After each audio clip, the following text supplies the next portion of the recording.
Au travers encore de cette dizaine de minutes d'interpellation, parce que le Seigneur Jésus-Christ est à la porte, son avènement est proche, je vais te parler de l'idolâtrie. Certainement, tu as déjà entendu parler de l'idolâtrie. L'idolâtrie concerne, n'est-ce pas, ceux, n'est-ce pas, qui ne sont pas de Jésus-Christ, et même certaines personnes qui se réclament de Jésus-Christ de Nazareth. Qu'est-ce que l'idolâtrie? On a déjà eu à définir l'idolâtrie de plusieurs manières, mais comme le Saint-Esprit donne de comprendre cela de jour en jour, sur plusieurs facettes, je vais te dire aujourd'hui encore ce que c'est que l'idolâtrie. L'idolâtrie, c'est tellement, tu le sais aussi, l'idolâtrie c'est le fait d'aimer autre chose plus que le Dieu qui t'a créé. Plus que le Dieu qui t'a créé. L'idolâtrie, c'est le fait d'aimer quelque chose au même niveau que l'amour que tu as pour le Dieu qui t'a créé, entre guillemets bien entendu. L'idolâtrie, c'est le fait que tu es incapable de servir Dieu. L'idolâtrie, c'est le fait que tu es incapable d'adorer Dieu. L'idolâtrie, c'est le fait que tu rejettes Jésus-Christ. L'idolâtrie, c'est le fait que tu rejettes Jésus-Christ. L'idolâtrie, c'est le fait que tu rejettes la volonté de Dieu dans ta vie. Pourquoi tu rejettes la volonté de Dieu dans ta vie? Parce que tu aimes ta volonté plus que Dieu. Donc, l'idolâtrie, ta volonté devient une idole dans ton cœur. L'idolâtrie, c'est le fait de rejeter Dieu. Le fait de rejeter Jésus-Christ. Dieu dit, il a tant aimé le monde, il a donné son Fils unique, afin que quiconque croit en lui ne périsse point, mais qu'il ait la vie éternelle. D'accord? Maintenant, l'idolâtrie, c'est le fait que tu rejettes, n'est-ce pas, Jésus-Christ. Tu refuses Jésus-Christ. Pourquoi tu refuses Jésus-Christ? Parce que tu as des choses qui pour toi ont de la valeur que Jésus-Christ. Pourquoi le rejet de Jésus-Christ est une forme d'idolâtrie pour toi? Parce que tu vis, n'est-ce pas, avec des choses auxquelles tu tiens plus que le salut même de ton âme. Le fait que tu refuses Jésus-Christ fait de toi un idolâtre. L'idolâtrie, c'est le fait de mettre sa volonté au même pied d'égalité avec la volonté, n'est-ce pas, du Dieu créateur de l'univers. L'idolâtrie, c'est le fait que tu es incapable de lâcher tes mauvaises habitudes, tes mauvais caractères pour accepter, n'est-ce pas, le caractère de Jésus-Christ. Le fait que tu refuses que Dieu brise ton mauvais caractère, que Dieu change ton mauvais caractère, t'amène à être un idolâtre. Tu idolâtres tes mauvais caractères, tes mauvaises habitudes. Tu as plus plaisir à ça au point où tu résistes à la voix de Dieu. Tu résistes à la correction de Dieu. Tu résistes à l'interpellation de Dieu. Tu résistes. Et la résistance, c'est l'idolâtrie. La résistance, c'est l'idolâtrie. Tu peux lire la Bible de 1 Samuel chapitre 15. La résistance, c'est l'idolâtrie. L'idolâtrie, c'est le fait que tu refuses de laisser la parole de Dieu prendre place, n'est-ce pas, dans ta vie, dans ton cœur. Pourquoi? Parce que tu préfères ta parole que celle de Dieu. Tu préfères la parole des hommes que celle de Dieu. Ah oui. Par exemple, si Dieu te dit par exemple que le concubinage, le viol en reste, c'est de la fornication.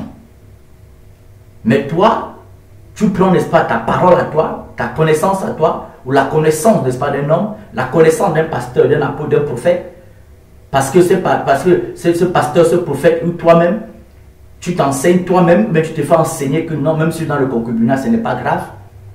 Continue de donner ton argent, de s'aimer, de donner les dîmes, c'est pas grave. C'est pas grave, c'est pas un péché. Tu prends, n'est-ce pas, la parole des hommes pour la parole de Dieu, parce que cette parole te conforte dans ta position de viol en reste ou de concubinage. Cela signifie que la parole des hommes devient une idole dans ton cœur. D'accord? Pourquoi? Parce qu'il y a d'abord une idole dans ton cœur que tu ne veux pas lâcher, ce qui est le concubinage. D'accord? La fornication, c'est une, n'est-ce pas, c'est une forme, n'est-ce pas, d'idolâtrie. D'accord? C'est une forme d'idolâtrie. D'accord? Tu peux avoir une idole dans ton cœur qui est la fornication. Tu aimes forniquer. Tu aimes, tu peux avoir même 40 hommes, ce n'est pas un problème pour toi. Tu peux avoir 40 femmes, ce n'est pas un problème pour toi. Et lorsque tu écoutes la voix de Dieu, tu résistes.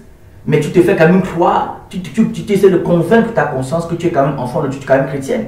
Mais pourtant, si tu vis dans la fornication, tu as pour père Satan. Il faut que tu acceptes Jésus-Christ afin que Jésus-Christ vienne détruire, n'est-ce pas, les œuvres d'idolâtrie que Satan a mis dans ton cœur, qui est la fornication. Alléluia. Oui. Lorsque on te prêche l'évangile, tu n'écoutes pas parce que tu ne veux pas lâcher la fornication, parce que la fornication te donne de l'argent, parce que la puissance te donne de l'argent. C'est-à-dire que la fornication est une idole dans ton cœur. La fornication est une idole dans ton cœur. D'accord? Dieu ne t'a pas créé pour que tu sois au même niveau avec la fornication. Dieu ne t'a pas créé pour que tu sois, n'est-ce pas, tu négocies avec la fornication. Tu négocies, n'est-ce pas, avec quelque chose, n'est-ce pas, de ce monde. Dieu t'a créé pour que tu l'adores. Et les choses de ce monde, n'est-ce pas, te seront soumises. Mais toi, tu te soumets aux choses de ce monde. Tu te soumets à la fornication. Ça fait de toi, n'est-ce pas, un idolâtre de la fornication. Tu te soumets, n'est-ce pas, à l'adultère.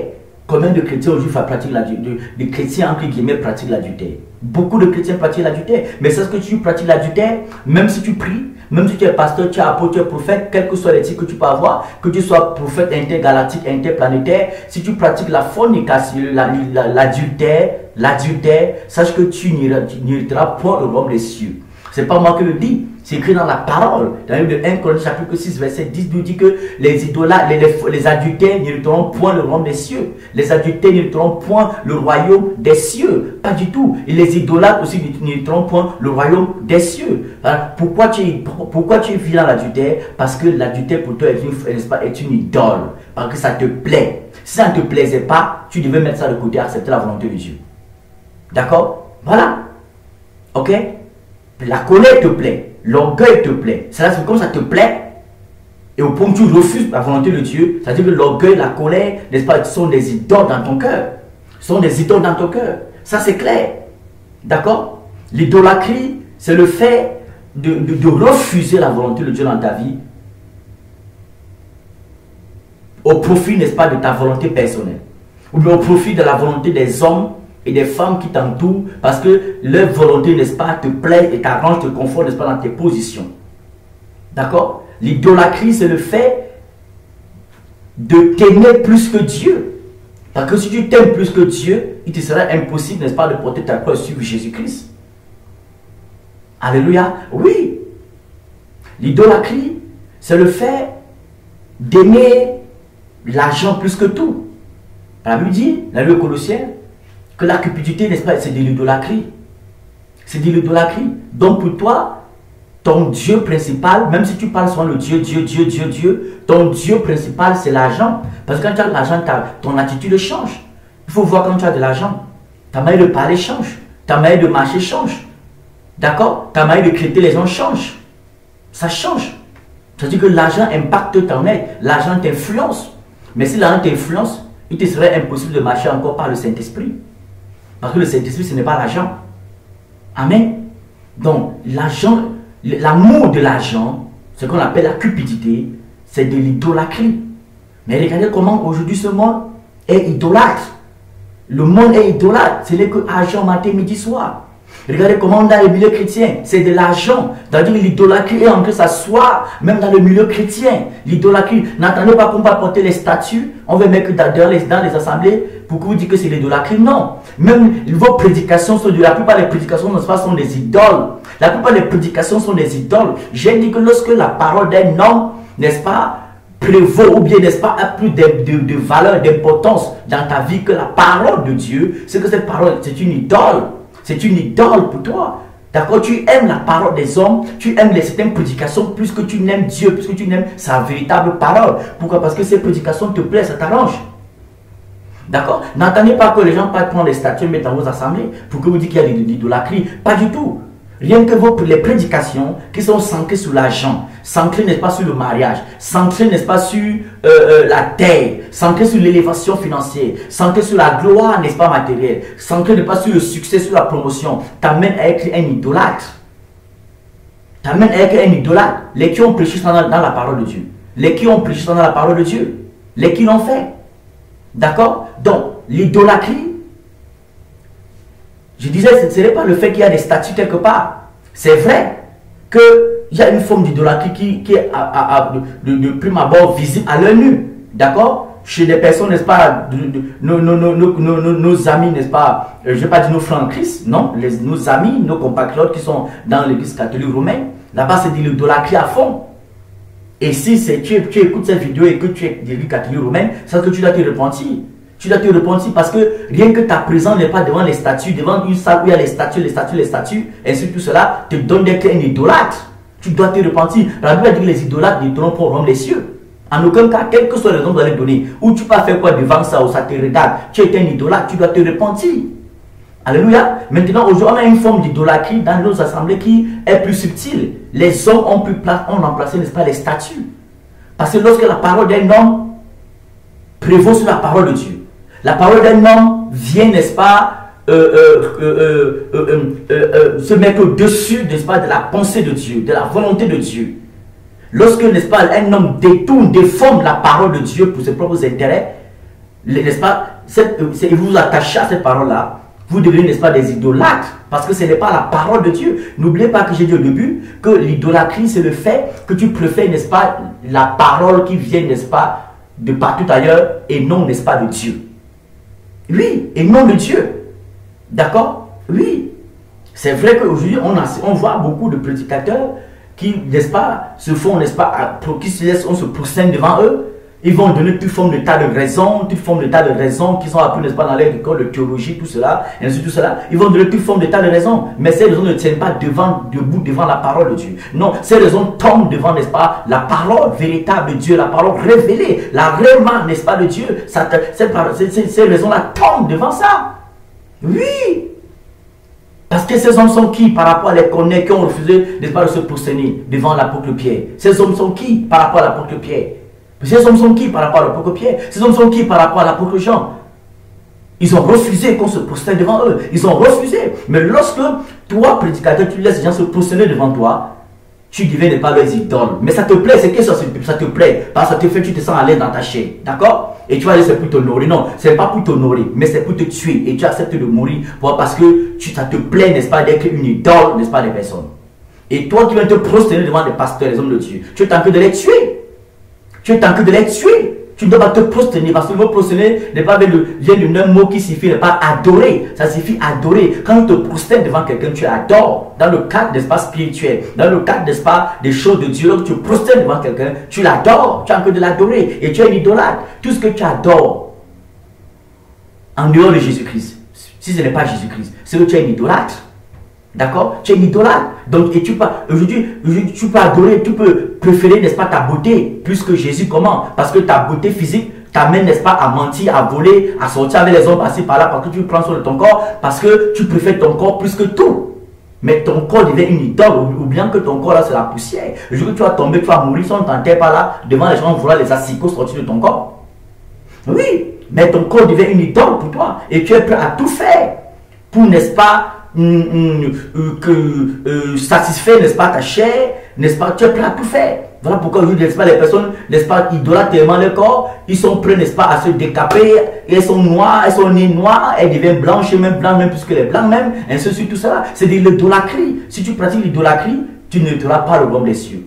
Tu n'hériteras pas le royaume des cieux, à condition que tu te répondes avant, n'est-ce pas, à ton dernier jour. Que tu te répondes et que tu acceptes Jésus-Christ. Tu demandes pardon à Jésus-Christ de Nazareth. Alléluia. Tu demandes pardon.